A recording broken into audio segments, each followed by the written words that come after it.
Hey y'all, it's been a minute.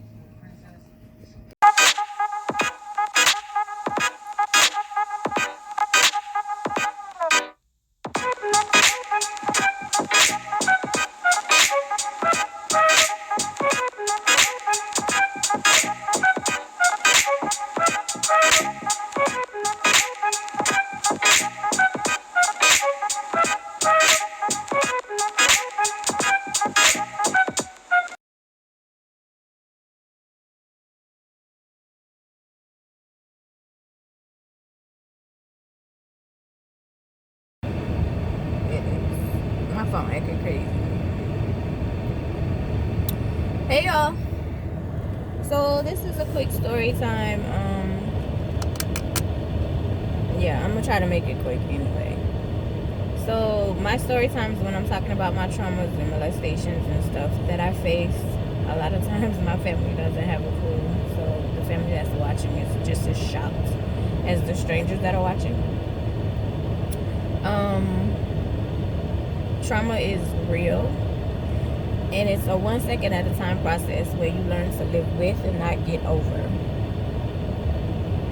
This is a story about the white preacher who molested me and two other girls in the back of the church. There was a white preacher that actually pastored and lived across the street from me. They used to have things for the neighborhood where the kids, because they had a basketball court and swings and stuff, so we would go play basketball and be on the swings and hang out or whatever. And they would actually be nice, like where they would have things for, the kids to do.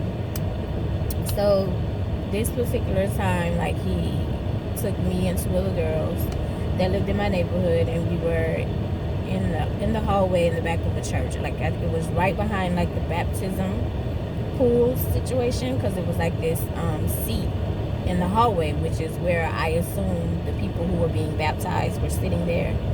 That's where they would sit, because it was literally like a bench in the hallway. So we were sitting in the hallway in the dark in the church behind the baptism pool, and he was like, I want to play this game called Find the Woo. And it was one girl sitting on my right. I was sitting basically right by him. He was sitting on my left, and on the left of him was the other girl. And he would go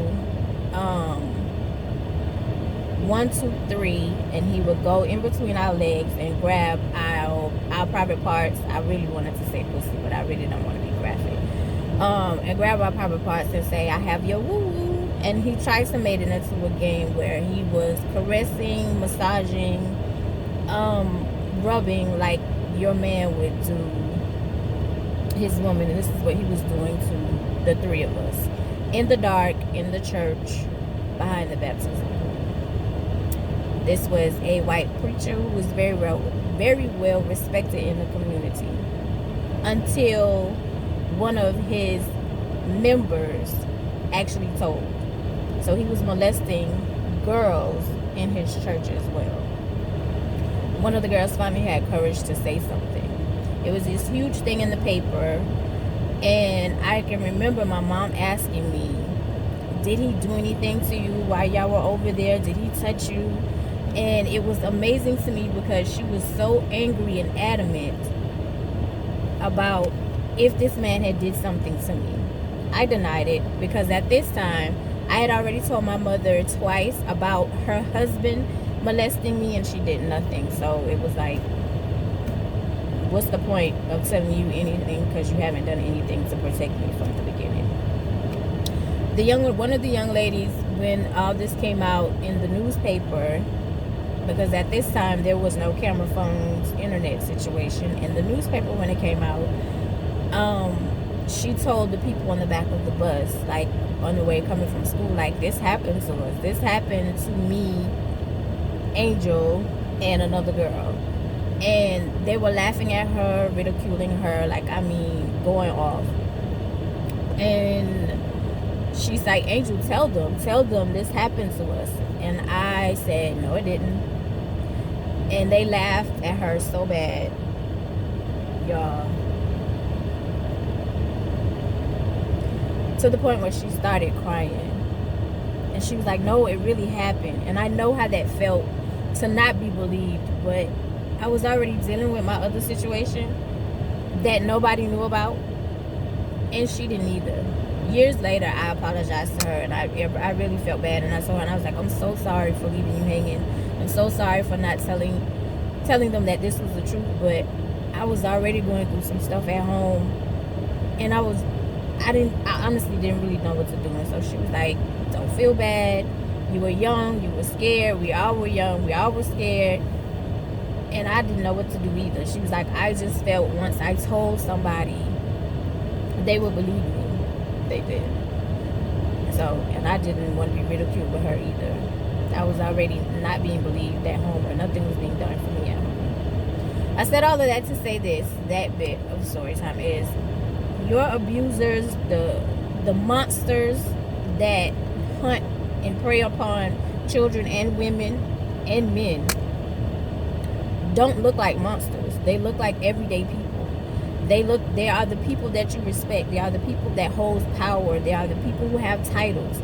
They are the people that these kids go home to their parents. They're your siblings. These people are not monsters where you can identify like that's a monster.